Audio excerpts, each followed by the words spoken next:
Bonjour, bon matin tout le monde. Ce matin, on va parler de principes pour la vie. Et en général, nous avons tous des principes qui guident nos décisions et notre façon d'agir. C'est naturel.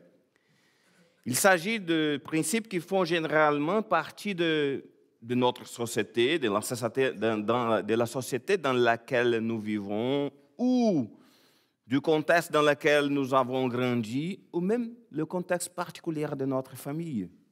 Mais en général, nous avons des principes.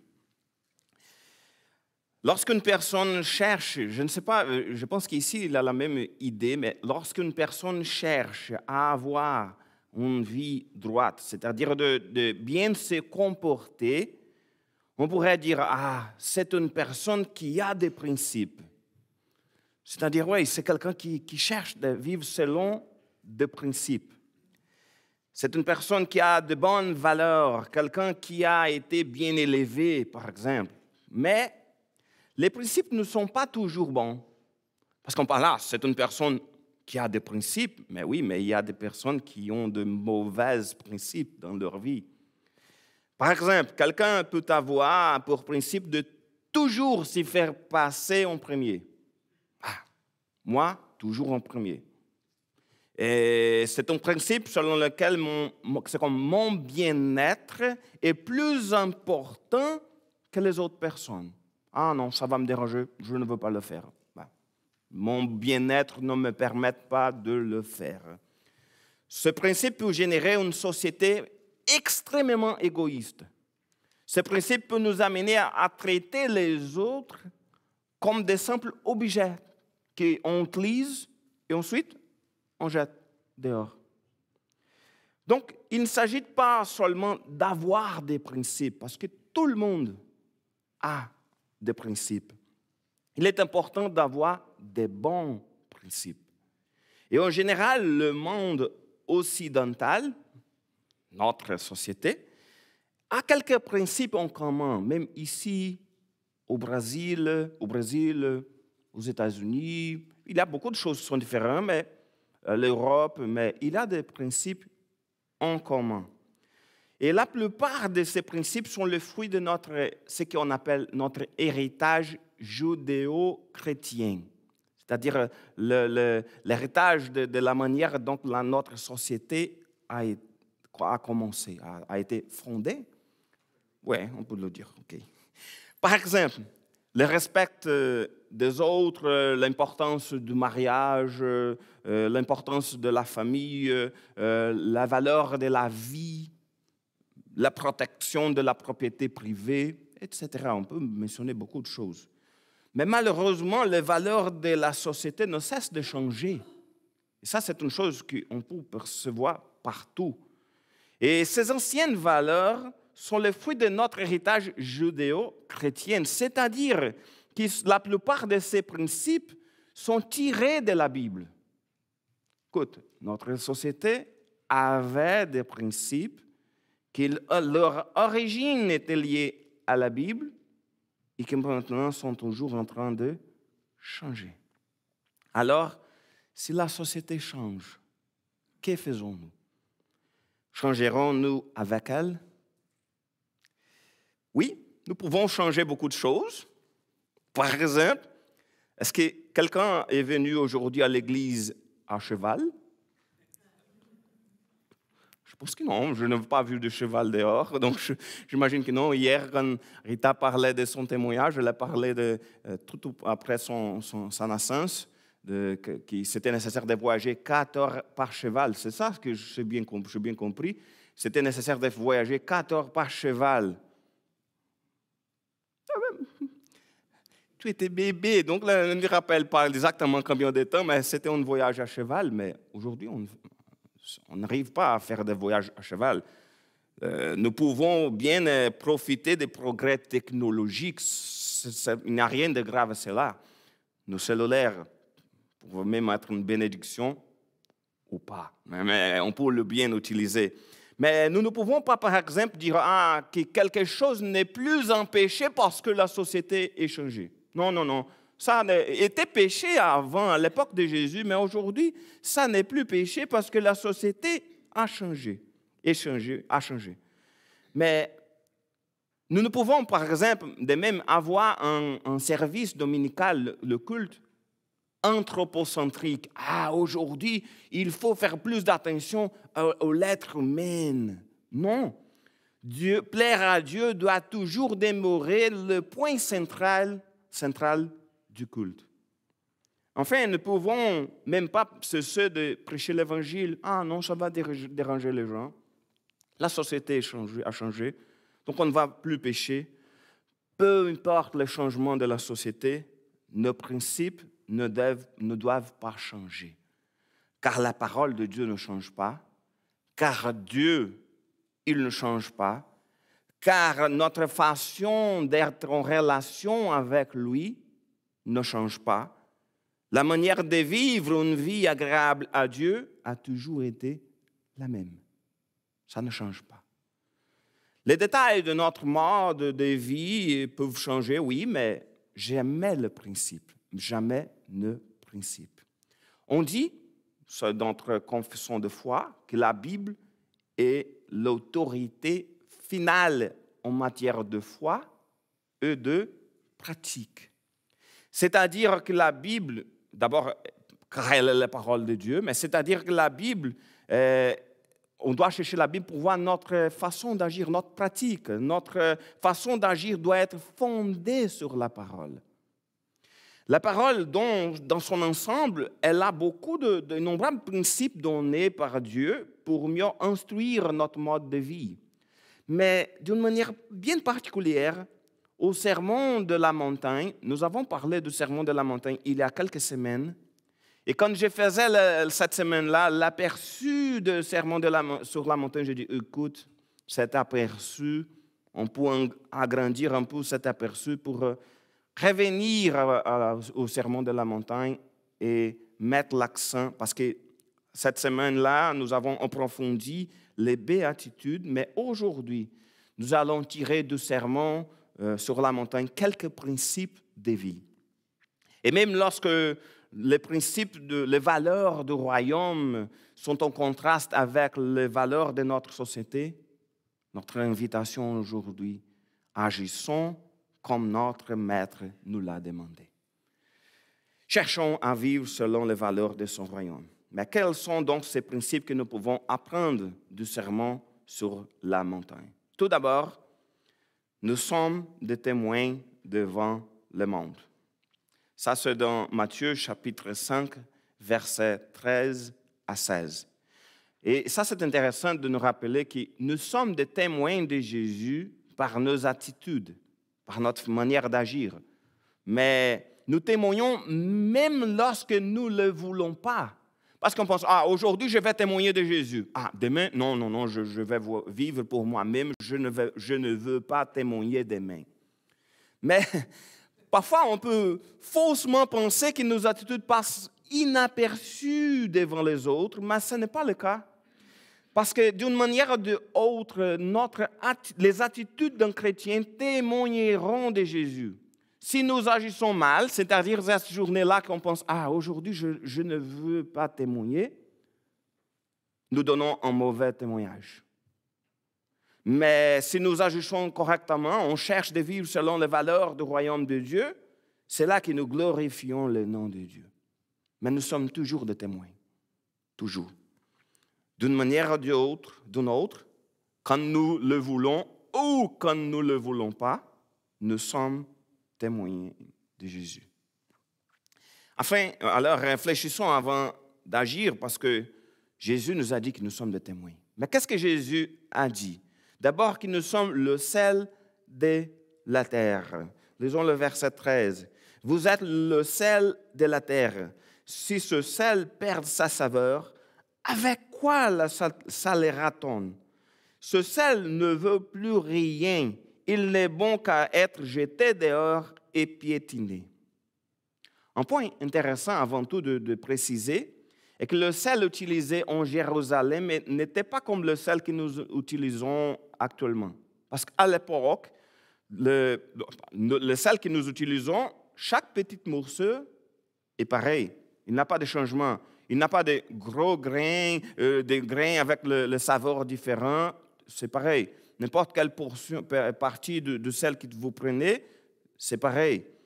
Mais lorsque c'est celle de l'époque de Jérusalem, il était différent. Il contenait beaucoup de cristaux qui n'avaient aucune saveur. Beaucoup de cristaux sans saveur. Et ça, c'est intéressant parce que lorsque ces sels de l'époque de Jésus étaient exposés à l'humidité, seulement les cristaux non salants restaient. C'est-à-dire que ce qui était bon pour faire la cuisine, qui avait du saveur, comme ça vient fondé, c'est ça là, ça fondait. Mais les parties qui n'étaient pas salées, qui n'avaient pas de saveur, restaient. Donc, c'était intéressant de voir que, ainsi que lorsque Jésus a parlé d'un sel qui avait perdu sa saveur et qui devait être jeté dehors, il parlait de quelque chose qui était dans leur vie. C'était quelque chose, parce que pour nous, jeter un sel dehors parce qu'il a perdu son saveur, ça c'est bizarre. On jette du sel dehors, pourquoi? Pour déneiger la neige. Au Brésil, jamais on jette du sel dehors. Mais même quand nous jetons le sel dehors, c'est pour faire quelque chose. Il y a là-dedans une utilité, c'est utile. Mais dans le contexte de la déclaration de Jésus, c'était du sel qui ne servait à rien, vraiment à rien. Et tous ceux qui cuisinent savent à quel point le sel, il modifie le goût. Il modifie les goûts des aliments. Parfois, il arrive qu'un aliment soit « cet aliment, il est sans saveur. Je ne sais pas c'est quoi. » Et c'était simplement parce qu'il manque de sel. On met du sel, voilà, il est arrivé, il a du saveur, c'est bon. Et parce que le sel, il fait une énorme différence. Et comme le sel, les chrétiens devraient faire une belle différence là où ils s'y trouvent, apportant donc une belle saveur à notre société qui a tant besoin de Jésus. Ensuite, il a dit que nous sommes la lumière du monde. Lisons le verset 14 et 15 de Matthieu chapitre 5. Vous êtes la lumière du monde. Une ville au sommet d'une colline n'échappe pas aux égards. Il est de même d'une lampe. Si on l'allume, ce n'est pas pour la mettre sous une mesure à grains. Au contraire, on la fixe sur un pied de lampe pour qu'elle éclaire tous ceux qui sont dans la maison. Nous sommes la lumière du monde.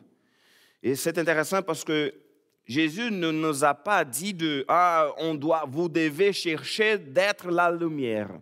Non. Il a dit quoi? Vous êtes la lumière. C'est-à-dire que ce n'est pas question de je dois chercher à être comme une lumière, d'être lumière. Non, nous le sommes. Cela signifie que si nous ne brillons pas comme nous le devrions, il y a un problème. Il y a quelque chose qui ne marche pas bien. Nous avons ici, je pense, deux options.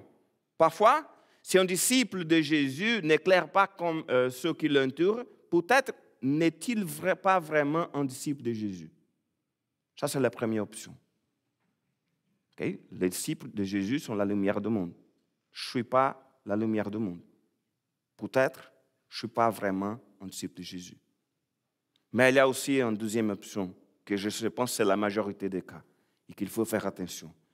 L'autre option, c'est un disciple de Jésus qui ne brille pas, peut-être, comme il le devrait, parce qu'il essaie de cacher cette lumière. Ah non, je ne voulais pas déranger les autres avec l'évangile. Je ne sais pas, j'ai honte de dire à tout le monde que je suis un chrétien. Qu'est-ce que les gens, la société va penser de moi parce que chrétien, c'est bizarre ça. Nous sommes l'année 2023 et quelqu'un vient de me dire qui est un chrétien. Peut-être on peut essayer de cacher, mais nous ne devrions pas faire cela. Personne ne doit cacher une lumière. Au contraire, nous mettrons la lumière sur un lieu élevé afin qu'elle puisse éclairer tous ceux qui sont alentour. Rayonnons pour que l'obscurité soit dissipée. Ne nous laissons pas assombris par les ténèbres du monde. Ah, je vais me cacher pour me protéger. Parce que le monde, il est trop dangereux. Parfois, mais ça ne marche pas. Parfois, nous voyons la dégradation de la société. Nous pouvons avoir une tendance à essayer de nous protéger de la société ou même de protéger nos enfants des dangers du monde. Mais ce n'est pas ça notre mission. Nous ne pouvons pas nous protéger. À l'époque début de l'histoire chrétienne, il y avait beaucoup de monde qui disait « Ok, on va sortir de la société, on va quitter la société, on va se fermer dans les maisons, on va se retirer de la société pour vivre notre foi. » Mais Jésus n'a pas nous demandé de nous retirer de la société pour vivre notre foi. On doit vivre notre foi dans la société et être donc la lumière du monde. Lorsque nous voyons les guerres, la misère, la violence, toutes les choses qui se passent autour de nous, ces choses devraient nous inciter à prêcher l'Évangile. Rayonnons, rayonnons. La société, elle a besoin de la lumière de Dieu. Elle a besoin de Dieu. C'est comme l'apôtre Paul a dit, « Je n'ai pas honte de l'Évangile, c'est la puissance de Dieu par laquelle il sauve tous ceux qui croient. » C'est la puissance de Dieu. Nous n'avons pas de raison pour avoir honte de l'Évangile. N'ayons pas peur. Être la lumière, rayonner, c'est la meilleure façon pour nous, d'apporter un réel changement dans le monde. Dans ce monde qui vit dans la ténèbre, ne cachons pas la lumière, témoignons de notre foi en Jésus pour tous ceux qui sont autour de nous. Et une chose à souligner, c'est que nous sommes la lumière du monde parce que celui qui est la lumière suprême du monde habite en nous. Donc cette lumière, elle ne vient pas de nous-mêmes. Ah, je suis une belle personne, je cherche toujours à vivre selon les valeurs du royaume de Dieu, donc parce que je suis bon, je vais rayonner, je vais briller. Non. Faisons briller sa lumière qui habite en nous, c'est sa lumière. Plaçons-nous dans une position stratégique, comme une lampe, comme la ville, pour rayonner, pour briller devant les autres. Soyons comme une lampe fixée sur une pied de lampe qui éclaire tous ceux qui sont dans la maison. Ne cachons pas notre lumière.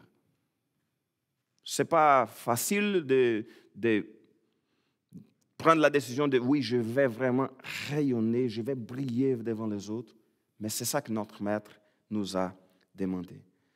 Toutefois, prenons une précaution importante. À Dieu soit la gloire. Parce que comme je venais de dire, on pouvait penser, je vais faire les choses, les gens vont dire, mais quel bon chrétien, hein? C'est des attitudes louables, mais à Dieu soit la gloire. Lisons le verset 16.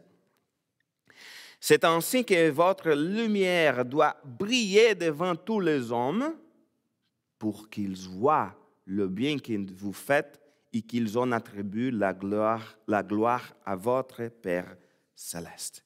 Oui, ayons des attitudes louables, oui, mais pas pour notre propre gloire, pour la gloire de Dieu. Mais n'ayons jamais de bonnes attitudes pour que notre nom soit exalté devant les autres. Car nous sommes la lumière, mais cette lumière ne vient pas de nous, sa lumière, c'est la lumière de Dieu. Je pense souvent, c'est la meilleure manière de comprendre cette idée, c'est que nous sommes comme la lune qui reflète la lumière du soleil. Ce n'est pas sa propre lumière, c'est comme nous. Reflétons la lumière de Dieu, que son nom soit exalté. Nous sommes que cela soit clair, que c'est la lumière de Dieu. Ce ne soit pas jamais notre nom glorifié, que notre attitude fasse que les gens soient amenés à rendre gloire à Dieu et au Seigneur notre Père. Enfin, nous sommes le témoin de Jésus dans le monde. Faisons donc attention à notre manière d'agir afin de donner un bon témoignage. Ça, c'est le premier principe que j'aimerais souligner ce matin. Nous sommes des témoins devant le monde. Le deuxième principe, ce que je mettrai en lumière, c'est que nous appartenons au royaume des cieux. Ça, c'est une chose aussi très claire dans l'évangile de Matthieu et que Jésus a prêché très clairement dans le sermon sur la montagne. Jésus pointe clairement vers le royaume des cieux. Comme je disais il y a quelques semaines, les Juifs étaient préoccupés par le royaume sur terre. Ils attendraient quoi? Un Messie qui était pour devenir roi en Jérusalem. Mais Jésus, il n'était pas le genre de Messie qu'ils attendaient. Jésus, il a clairement indiqué que son royaume est dans les cieux. Et comme nous sommes ici, on pense, OK, quel est notre royaume? Ou c'est qui mon maître? Et ça, c'est très important quand nous vivons dans notre vie quotidienne de penser, mais c'est qui mon maître? C'est qui mon roi? C'est qui mon roi? Regardons vers le ciel. Cherchons d'abord le royaume de Dieu, comme le texte nous dit, c'est dans le sermon sur la montagne. Mais dans ce sermon, Jésus il a souligné de nombreux points importants concernant son royaume, mais je ne peux pas parler de tous les points, mais je vais choisir 3 d'abord. 3 de ces principes importants. Le premier, c'est que personne ne peut servir de maître. Et ça, c'est important dans notre société. Parce que parfois, on cherche des autres maîtres dans notre vie. Nous avons parfois un cœur divisé. Lisons Matthieu chapitre 6. Je vais lire quelques petites portions de versets 19, 20, 21, mais le texte que je vais réfléchir sur le verset 24. Je vais lire les autres simplement pour donner une idée de ce que Jésus disait. Le verset 19, la première partie, il a dit « Ne vous amassez pas des richesses sur la terre. » Ne vous amassez pas des richesses sur la terre. Au début du verset 20, « Amassez-vous plutôt des trésors dans le ciel. » Au début du verset 21, « Car là où est ton trésor, là sera aussi ton cœur. » Et le verset 24, « Nul ne peut être en même temps au service de 2 maîtres, car ou bien il détestera l'un et aimera l'autre, ou bien il sera dévoué au premier et méprisera le second. Vous ne pouvez pas servir en même temps Dieu et l'argent. » N'ayons pas le corps divisé. Nous ne pouvons pas être en même temps au service de 2 maîtres. Ça, c'est clair. Alors, je vais servir, mon corps va être toujours lié, beaucoup lié à les choses de la société ou l'argent, ou n'importe quelle chose de la société. Il parlait de l'argent parce que c'était un gros problème à l'époque, mais on peut s'attacher beaucoup à des autres choses qui vont nous empêcher d'avoir la vraie communion avec notre Dieu, des choses qu'on va mettre en première dans nos vies, même si ce n'est pas l'argent. Dans ces textes, Jésus enseigne des éléments très importants. Premièrement, que notre compte soit inévitablement notre trésor. C'est qui est cher à nous? C'est qui est vraiment important à nous? On va suivre ce qui est vraiment important à nous. On va suivre. Mais peut-être si l'argent, c'est le plus important dans ta vie, tu vas faire toutes les choses pour gagner d'argent. Si le Seigneur il est le plus important, tu vas chercher toutes les choses dans ta vie pour plaire à Dieu. C'est la chose la plus importante dans ma vie, c'est ma famille. Je vais faire toutes les choses pour que ma famille soit bien. Donc, toutes les choses qu'on aime beaucoup, on va suivre. On va chercher, prioriser, mettre en lumière, mettre en premier dans nos vies. Et c'est intéressant parce que je ne sais pas si vous avez aperçu que l'argent, le A était en majuscule. Est-ce que tu peux mettre à nouveau le texte? Le verset 24. Verset 24, 6, 24. Il est là, non? Ah oui. La dernière partie. Vous ne pouvez pas servir en même temps Dieu et l'argent. Pourquoi il a mis argent avec une majuscule? C'est comme un Dieu. Dans ces cas-là, il a utilisé le mot mammon. Le mot en grec ici, c'est mammon. Ce n'est pas l'argent, l'argent comme les pièces d'argent, comme on parle aujourd'hui. C'est l'argent, c'est-à-dire l'argent comme c'est vraiment une personnification de la richesse. C'est comme n'ayons pas Dieu, l'argent comme Dieu. Parce que les gens, à l'époque, cherchaient et utilisaient l'argent comme Dieu. Nous ne pouvons pas le faire ça. Soit nous servons Dieu, soit nous servons l'argent. Soit nous aimons Dieu, soit nous aimons les choses du monde. Il faut faire le choix. On ne peut pas avoir encore divisé. Aimons le Seigneur, soyons au service de Dieu. Par conséquent, portons des bons fruits. Et ça, c'est dans plusieurs textes dans la Bible, c'est très clair. Les fruits sont une conséquence d'une vie chrétienne. Ce n'est pas simplement « je vais essayer de donner des bons fruits ». C'est une conséquence de notre vie, de notre relation avec Dieu. Au chapitre 7 de Matthieu, verset 17, il dit « Ainsi, un bon arbre porte de bons fruits. Un mauvais arbre produit de mauvais fruits. Un bon arbre ne peut pas porter de mauvais fruits, ni un mauvais arbre de bons fruits. Tout arbre qui ne donne pas de bons fruits est arraché, et jeté au feu.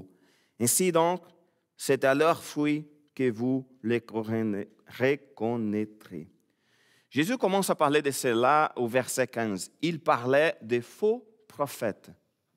Il dit que ces faux prophètes sont comme des loups féroces. Mais il disait que c'était parfois difficile de savoir c'est qui le faux prophète. Mais c'est parce que même son enseignement peut être ressemblable à la vérité. Mais l'idée, c'est que lorsque nous nous approchons d'eux, nous réalisons qu'ils sont des loups féroces. Et dans ce contexte, nous ne sommes pas des loups féroces, nous sommes les brebis du Seigneur. Donc, on ne peut pas porter de mauvais fruits. Si nous sommes, parce qu'un bon arbre porte des bons fruits.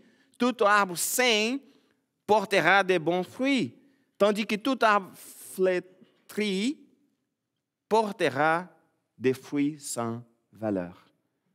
Cela signifie que si nous sommes vraiment des chrétiens, si nous sommes des bons arbres, ce n'est pas parce que nous sommes bons, mais parce que le Saint-Esprit habite en nous, nous porterons de bons fruits.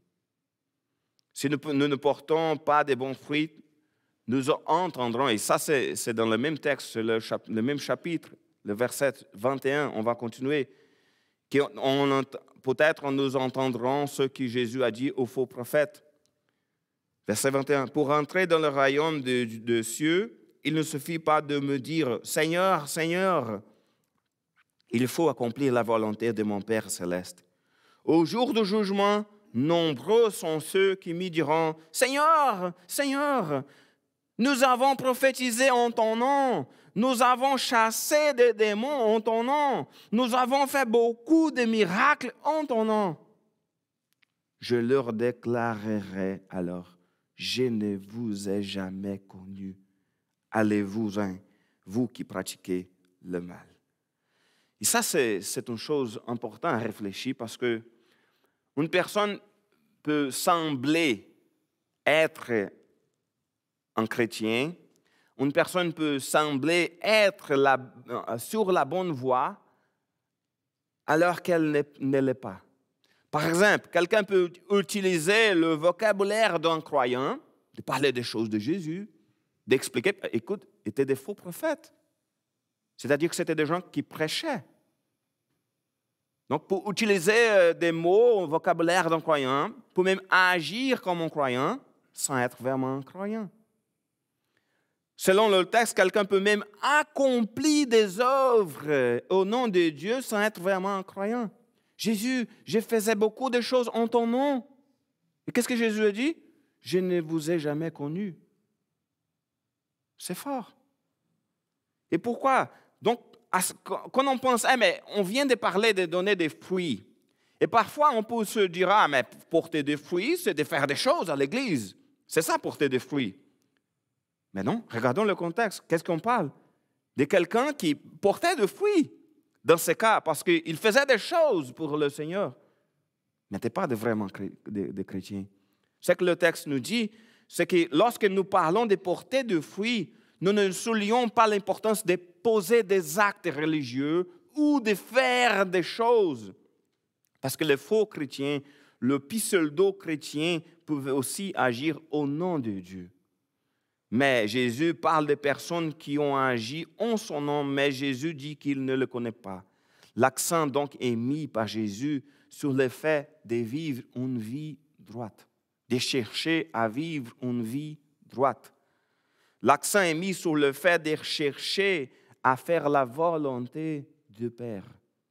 L'accent est mis sur le cœur, parce que c'est le cœur qui compte. Il est inutile de servir Dieu si mon corps n'est pas entre ses mains, si j'ai un corps divisé. Mais écoute, je vais accomplir beaucoup de choses, je vais faire des actes religieux, je vais aller tous les dimanches à l'église, je vais même lire la Bible. Je ne veux pas dire tous les jours parce que c'est trop, mais je vais lire la Bible. Non, je parle, c'est trop pour cet faux croyant, ok? Ce n'est pas pour les vrais chrétiens que je parle. C'est trop pour un faux croyant, lire la Bible tous les jours, c'est beaucoup. Mais je vais aller à l'église, je vais faire les choses qui sont nécessaires et je vais accomplir ces œuvres et je vais gagner mon salut. Non, jamais. Il est utile de servir Dieu si mon corps n'est pas entre ses mains. Jésus dira à ces faux chrétiens, « Je ne vous ai jamais connus. Allez-vous-en, vous qui pratiquez le mal. » Si nous sommes un bon arbre, c'est-à-dire si nous sommes des enfants de Dieu, nous aurons une bonne attitude. Nous rendrons un bon témoignage. Notre vie glorifiera le nom de Dieu. Mais la question la plus importante, c'est notre cœur. La preuve que le corps, c'est vraiment ce qui compte, se trouve dans plusieurs versets dans la Bible. Mais dans le Sermon sur la montagne, j'aimerais souligner d'abord quand il parle de péché du cœur. Lisons le verset 21, la première partie, chapitre 5, Matthieu 5, verset 21. « Vous avez appris qu'il a été dit aux ancêtres, « Tu ne commettras pas de meurtre. » Et qu'est-ce que Jésus dit au début du verset 22? « Eh bien, moi, je vous dis, celui qui se met en colère contre son frère, on répondra devant le tribunal. » La loi était, ne commis pas de meurtre. Mais qu'est-ce que Jésus a dit? Celui qui se met en colère contre son frère, on répondra devant le tribunal. Parce que le meurtre a pour origine la colère, c'est la semence. Mais Jésus, il a dit que l'intention de faire le mal est suffisante pour que le péché soit commis. Ah, je me repentis avant de le faire, donc ce n'était pas mon péché. Non, c'était déjà un péché. Au verset 27 de le même chapitre 5, « Vous avez appris qu'il a été dit, tu ne commettras pas d'adultère.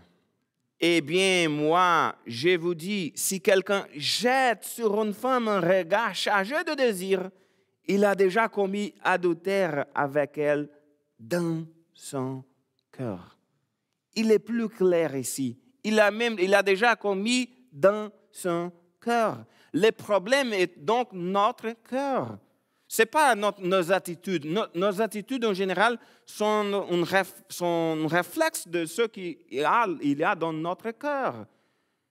Donc, la question, c'est le cœur. Le problème est dans le cœur. Tout comme la colère est la semence du meurtre, le regard chargé de désir est la semence de l'adultère. Mais même cette petite semence est déjà un péché. La convoitise et le péché ne peuvent pas être dissociés. Et ça, c'est une chose intéressante parce qu'à l'époque de Jésus, il disait souvent, « Ah non, mais c'est les attitudes. » On pense aux attitudes. Si j'ai une bonne attitude, si je lave mes mains, si je porte un masque, non, c'est une blague. Si je lave mes mains, et si avant de manger, et c'est faire toutes les affaires, ok, je suis un bon religieux et je vais aller au ciel. Mais si on regarde les 10 commandements, Qu'est-ce qui était écrit dans le 10e commandement? Tu ne porteras pas tes désirs sur la femme de ton prochain. Regarde, c'est le cœur. Selon le 10 commandement, c'est le 10e. Il continue tout ensuite. Tu ne convoiteras pas la maison de ton prochain, ni son champ, ni son serviteur, etc. La question du corps était déjà là dans l'Ancien Testament. Mais il semble que les Juifs, à l'époque de Jésus, n'avaient pas pris cela au sérieux. C'est comme non, je ne sais pas, ce n'est pas vraiment important parce que les autres ne vont pas voir mon corps. Mais c'est important de regarder, c'est la chose la plus importante. La question extérieure n'est pas importante, mais pour les Juifs de l'époque, c'était le plus important. C'est précisément par rapport au danger d'une attitude purement extérieure que Jésus nous alerte contre une religiosité hypocrite. Ça, c'est un gros danger. Ah, je suis religieux. Je suis religieux. Je vais faire tout selon la volonté de Dieu. Ce n'est pas question de nos attitudes. C'est question du cœur. Oui, il faut avoir de bonnes attitudes, mais comme résultat de ce qu'il y a dans notre corps. Lisons le chapitre 6, quelques versets. Je vais salter quelques versets parce que le texte est long, mais c'est pour mettre l'accent sur quelques versets. Le verset 1er, chapitre 6. Gardez-vous d'accomplir devant les hommes pour vous faire remarquer pour eux ce que vous faites pour obéir à Dieu. C'est-à-dire que ce qu'on va faire pour obéir à Dieu, on doit faire attention pour ne pas accomplir devant les hommes pour vous faire remarquer pour eux. Sinon, vous n'aurez pas de récompense de votre Père céleste. Verset 2. Ainsi, lorsque tu donnes quelque chose aux pauvres, ne le claironne pas partout.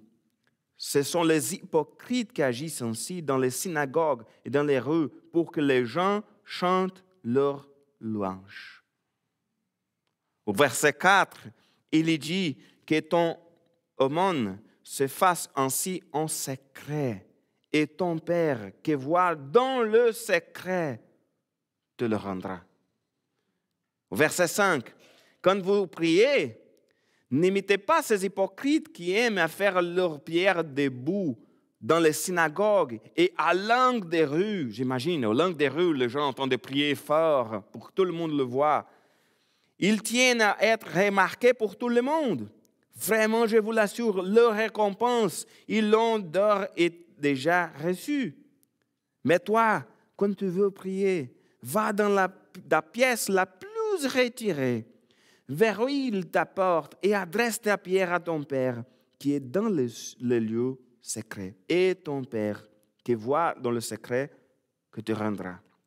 Jésus a parlé de donner l'argent aux pauvres. Il n'a pas dit que non, on ne doit pas le faire. Il a dit oui, il faut le faire en secret. Il n'a pas dit non, vous ne devez pas prier comme les pharisiens. Non, il a dit oui, il faut prier. Mais cherchez d'abord un lieu secret pour le faire. C'est-à-dire que oui, des bonnes attitudes, mais pas pour être loué. Et tout ensuite, il parle au verset 16. Lorsque vous jeûnez, n'ayez pas comme les hypocrites, une mine triste, pour bien montrer aux gens qu'ils jeûnent.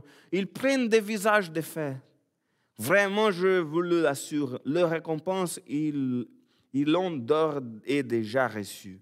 Mais toi, quand tu jeûnes, parfume tes chevaux, lave ton visage, pour que personne ne s'y rende compte que tu es en train de jeûner. Sauf ton Père qui est dans les lieux secrets. Alors ton Père qui voit dans le secret te le rendra. La question, ce verset met l'accent sur deux idées. Premièrement, que les récompenses des hypocrites a été déjà reçues. La deuxième, c'est notre Père qui nous récompense lorsque nous agissons en secret. On ne doit pas chercher à être loué, remarqué pour les autres. Si nous voulons plaire à notre Père, nous ne pouvons pas faire des choses pour être exaltés. Rappelons le premier texte que nous avons lu, chapitre 5. La gloire soit donnée à qui? À Dieu. à notre Père qui est au ciel. Une vie pieuse, oui, elle est très importante pour les chrétiens, mais les actes pieux sont dénaturés lorsqu'ils sont faits dans le but d'être vus des hommes. Car chercher à attirer l'attention des autres n'est pas une attitude chrétienne. C'était l'attitude des pharisiens de l'époque de Jésus. Il aimait attirer l'attention lorsqu'il faisait les choses, mais pas pour nous. Tout cela s'était fait à l'époque pour que les gens l'observent et pensent ceci. Ah, quel bel exemple d'homme religieux. Nous ne sommes pas là pour être loués. Gloire soit à Dieu. Cette éloge est la seule récompense que l'époque recevra. Et finalement, aimons. Ah, mais pasteur, on connaît déjà la parole de Dieu. Dieu nous dit d'aimer Dieu et aimer aussi notre prochain. Mais ici, c'est un peu plus dur. La version, cette petite portion que Jésus a enseignée ici au chapitre 5, au verset 43. Vous avez appris qu'il a été dit, tu aimeras ton prochain et tu haïras ton ennemi. Eh bien, moi je vous dis, aimez vos ennemis et priez pour ceux qui vous persécutent. À nouveau, aimez vos ennemis et priez pour ceux qui vous persécutent. Ainsi, vous vous comportez vraiment comme des enfants de votre Père céleste. Car lui, il fait luire son soleil sur les méchants aussi bien que sur les bons. Et il accorde sa pluie aux justes comme aux injustes. Si vous aimez seulement ceux qui vous aiment, allez-vous prétendre à être une récompense pour cela? C'est intéressant la question que Jésus a posée. Si on aime simplement les gens qui nous sont proches, quand Jésus parle d'aimer notre prochain, ce n'est pas d'aimer simplement les gens qui nous sont proches. C'est d'aimer même ceux qui sont nos ennemis. Il faut aimer. Parce que les païens sont capables d'aimer ceux qui il parle ici, dans le texte, que les païens sont capables d'aimer aussi les gens qui sont proches, leur famille, etc. Tout le monde est capable. On n'a besoin pas de l'amour qui vient de Dieu pour aimer ceux qui nous sont proches. Il était facile de dire que nous aimons notre prochain quand nous n'aimons que ceux qui sont proches. Jésus dit clairement que tout païen peut aimer ceux qu'il aime. Personne n'a dit que cela était facile. Aimer les ennemis, prier pour ceux qui nous persécutent. Écoute, regarde tout le texte. Être témoin de Jésus, chercher à vivre une vie toujours agréable à Dieu. On parle, sont beaucoup de choses qu'on dira, mais c'est difficile. Et ça, c'est intéressant parce qu'au verset 48, Jésus va dire, « Votre Père céleste est parfait, soyez donc parfaits comme lui. » Donc, Jésus, il a laissé clair que c'était vraiment difficile. C'est comme, votre Père est parfait, soyez parfaits. Mais écoute, Jésus nous met au défi d'aimer comme notre Père aime, mais ce n'est pas possible. Il a dit que son Père est parfait, mais nous sommes imparfaits. Et comment on va arriver à faire ce que nous devons faire? La question est toujours, cherchons le Seigneur. Pour vivre le principe de la parole de Dieu, ce n'est pas par nos forces qu'on va réussir. On ne va pas réussir. On doit chercher toujours le Seigneur. Cherchons le Seigneur. Remercions Dieu pour son sacrifice. Aimons nos ennemis, oui, mais aimons car l'amour vient de Dieu. Ce n'est pas à nous. Et nous sommes ses enfants, nous sommes des enfants de Dieu. Le Saint-Esprit habite en nous. Que Dieu nous donne la force d'aimer notre prochain comme nous-mêmes. Quels sont nos principes de vie? Les principes que nous utilisons pour prendre nos décisions affectent profondément notre vie aujourd'hui et notre avenir aussi. Nous sommes libres de faire des choix. Oui, on peut faire des choix, mais on peut faire aussi des mauvais choix. Nous devons réfléchir aux conséquences des décisions que nous prenons. Parce que chaque décision, chaque choix a des conséquences. De bonnes conséquences ou des conséquences qui ne sont pas si bonnes. Il y a des chemins qui semblent plus agréables. Ah, regarde ce chemin-là, c'est beau. c'est large, c'est agréable, c'est bon d'y aller. Mais à la fin du parcours, ce n'est pas bon. On ne va pas y arriver à un bon endroit. Ainsi, même si le principe biblique semble difficile à appliquer, la fin du parcours est merveilleuse. Le ciel avec notre Père céleste. Et même le chemin, avec toutes les difficultés, n'importe quelles sont les difficultés, avec notre Père, qu'il est là, toujours avec nous, tous les jours, c'est plus agréable que n'importe quel chemin qui peut sembler mieux. Ah, mais Jésus demande trop de nous. Il demande nous sommes ses témoins, que nous appartenons au royaume des cieux, que nous devons porter de bons fruits, que Dieu regarde notre corps, écoute mon corps, il regarde mon corps, c'est trop. Il demande beaucoup de moi. Il dit que nous péchons même dans nos pensées, qu'on doit aimer nos ennemis, c'est trop, il nous demande trop. Mais est-ce qu'il nous demande trop? Vraiment? On doit penser toujours et nous rappeler que non, c'est jamais trop. Parce que quand on regarde ce qu'il a fait pour nous, quand on regarde son sacrifice sur la croix, jetons un regard sur le sacrifice parfait de Jésus. Il a vaincu la mort. Il est venu ici. Il est le Dieu Tout-Puissant. Il était là depuis tout le début. Il est venu, il nous a aimés. Il est venu, il a mourir à notre place. Quelle belle preuve d'amour. Grâce à son sang, nous faisons partie de la nouvelle alliance. Nos péchés sont pardonnés. Et quand on parle de ce défi que la parole de Dieu nous montre, les principes sont trop difficiles, mais Dieu nous pardonne grâce au sacrifice de Jésus. Et c'est lui qui nous donne la force de continuer et de faire face aux moments difficiles et de faire face aux défis qui sont devant nous. Mais il y a encore une chose très importante, que Jésus n'est plus mort. Il a vaincu la mort, il reviendra, il nous prendra avec lui. C'est grâce à lui que nous avons la vie éternelle. N'importe quelle chose Jésus nous demande, ce ne sera jamais trop quand on regarde ce qu'il a fait pour nous.